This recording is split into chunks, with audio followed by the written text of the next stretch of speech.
Mesdames et messieurs, bienvenue dans votre journal sur la télévision des Forces armées de la République démocratique du Congo. Voici les titres. Mère de cette édition, qui est la vie à Kititiwi dans les Mayangosé, ex-bastion de l'ennemi. Le chef d'état-major général adjoint chargé des opérations et renseignements y a été en visité pendant son séjour dans la région de Béni. Le chef d'état-major général adjoint chargé des opérations et renseignements, le lieutenant général Jean-Claude Diave, a foulé les sols de la ville de Béni ce vendredi 3 septembre 2021. Quel est l'objet de sa visite? Réponse dans ces reportages. Au moment où les troupes de l'armée congolaise sont en opération dans la vallée de Moualika, il faut les frapper. Il faut partir le moyen, fouiller. Il faut fouiller.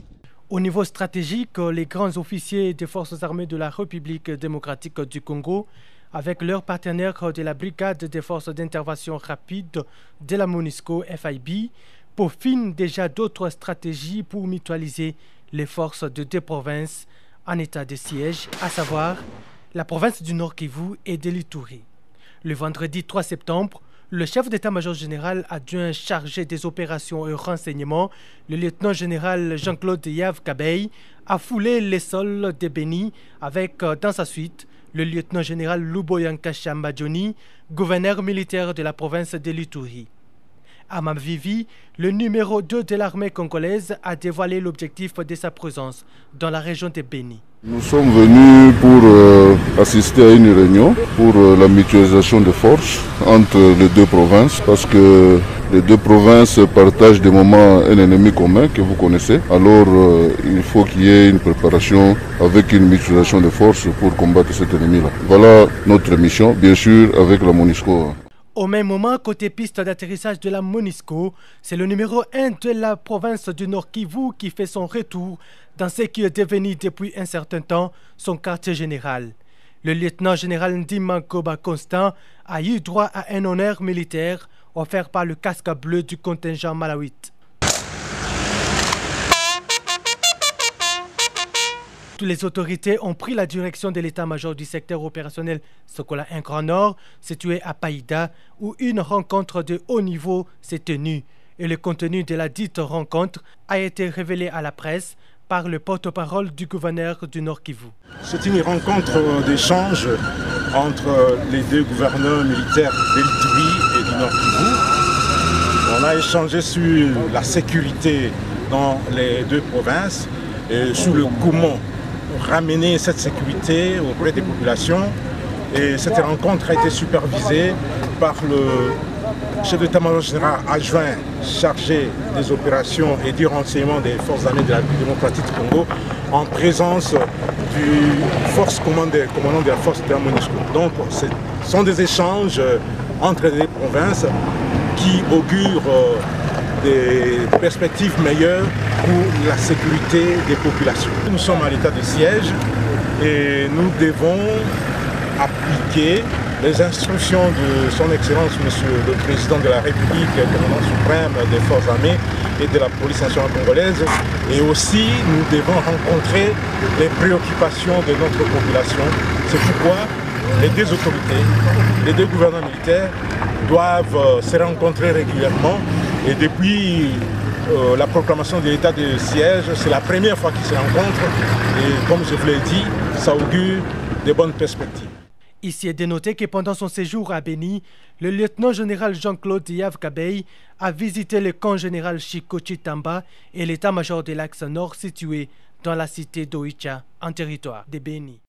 La vie a repris son cours à Kididiwe dans les Mayangosé, ancien bastion de l'ennemi. Pour en avoir les cœurs nets, le chef d'état-major général adjoint chargé des opérations et renseignements dans les forces armées de la République démocratique du Congo s'y est rendu accompagné du gouverneur de la province du Nord Kivu, le lieutenant général Constant Ndima. Suivez ces reportages. Les éléments FARDC se trouvant sur la ligne de front à Kididiwe ont été honorés ce lundi 6 septembre 2021 par la visite du chef d'état-major général adjoint en charge des opérations, le lieutenant-général Jean-Claude Diave, avec à ses côtés les gouverneurs militaires du Nord Kivu, le lieutenant-général Constant Ndima. Pour mémoire, Kididiwe est l'un des anciens bastions importants de l'ADF, situé en pleine forêt des Mayangos à une dizaine de kilomètres au nord-est de la ville de Beni. L'évaluation des opérations en cours et celle en préparation, c'est le leitmotiv du déplacement de cette grande personnalité des FARDC dans les profondeurs de cette partie du territoire de Beni. Aussitôt arrivé à Kididiwe, le chef d'état-major général des FARDC s'est imprégné du campement en cours de construction et où seront logés les militaires FARDC dans un proche avenir. De quoi réjouir le lieutenant-général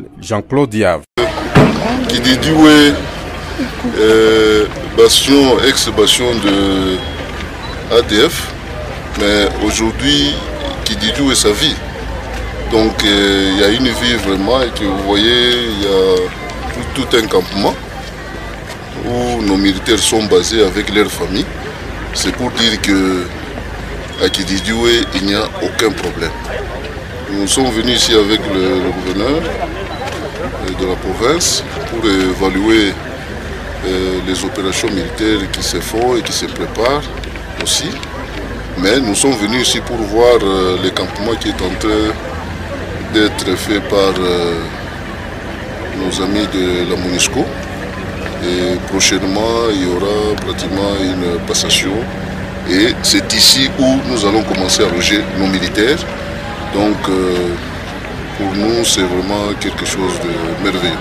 Signalons qu'après Kididiwe, le numéro 2 des FARDC a également effectué une visite à la mairie de Beni avant de se rendre au camp Mambangu où il a présidé une réunion avec ses collaborateurs en opération dans cette partie du Nord Kivu.